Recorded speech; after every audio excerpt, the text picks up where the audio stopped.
Maître du monde, tu sais combien sont grandes les difficultés que j'éprouve aujourd'hui à accomplir tout ce qui est à propos de choses saintes, que ce soit l'étude de la Torah, la prière ou les bonnes actions. Inutile de dire les soucis, les confusions et les obstacles qui m'assaillent à ce sujet. Lorsque j'accomplis une mitzvah ou autre qui ait rapport à ton service, tout est si confus et si emmêlé, tellement disproportionné par rapport à la perfection de la réparation qu'elle vise. Cela à cause de mes nombreux péchés, car ils m'ont éloigné de ta Torah et de tes mitzvot. À mes yeux, je suis comme un égaré dans le désert, dans un lieu noir et obscur, une contrée de ténèbres. Je ne sais comment faire pour retrouver le chemin de la vérité, le droit, le meilleur, celui qui indique comment atteindre la perfection, comme tu la désires.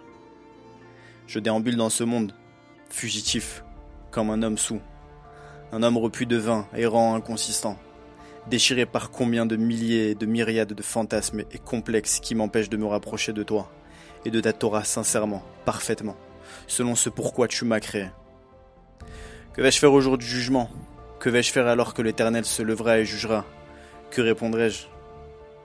Je ne sais comment faire renaître mon âme dépourvue et tellement, tellement amère. Une âme abîmée et si déchirée. La seule issue, c'est de vouloir, de désirer, de brûler pour toi, pour ton service et ta Torah. C'est toi qui nous as dévoilé par le biais des tzadikim la grandeur de la volonté et des désirs purs. Papa, toi qui fais du bien aux coupables, agis envers moi pour le bien.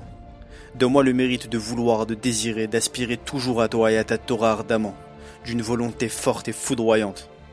Ainsi, grâce à ta miséricorde, il me sera possible alors d'étudier assidûment chaque jour, de prier, de chanter pour toi des chants et des louanges tout le jour.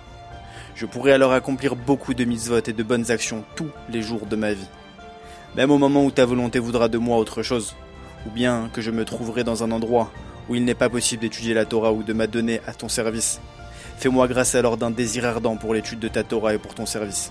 Tellement ardent que tu pourrais considérer ce désir comme s'il était l'accomplissement même de la mitzvah ou de l'étude de ta Torah.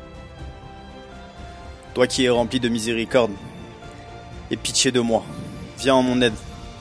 Donne-moi le mérite de m'habituer à brûler pour ta Torah et ton service, à vouloir toujours d'un désir sincère, de m'approcher de toi, vraiment jusqu'à ce que le désir ardent de mon cœur me permette d'étudier dans le livre d'en haut, celui qui est écrit sur le cœur d'au-delà, par les vrais tzadikim, desquels tu écoutes les paroles.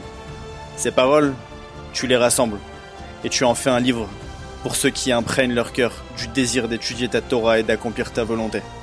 Comme il est écrit, alors ceux qui craignent l'Éternel échangeront des paroles. Dieu se penchera pour écouter. Il écrira un livre du souvenir pour les gens intègres, ceux pour qui son nom est précieux. Donne-moi le mérite, moi aussi, de recevoir, d'attirer à moi la grande illumination de ce cœur, de pouvoir étudier dans ce livre. Comme je suis loin de tout. Seulement, j'espère en ta miséricorde, en ta bienfaisance, pour que tu me gratifies d'une volonté, d'un désir vrai pour toi, pour ton service, pour ta Torah, de façon à ce que je puisse retourner à toi bien vite, de tout mon cœur, selon ta bonne volonté. Et pitié de moi dans ta grande miséricorde infinie. Aide-moi, car en toi j'ai confiance. Tu es la gloire de notre force, et par ta volonté tu élèves notre puissance. Que les paroles de ma bouche et les pensées de mon cœur soient agréées devant toi. Éternel mon rocher et mon libérateur. Amen.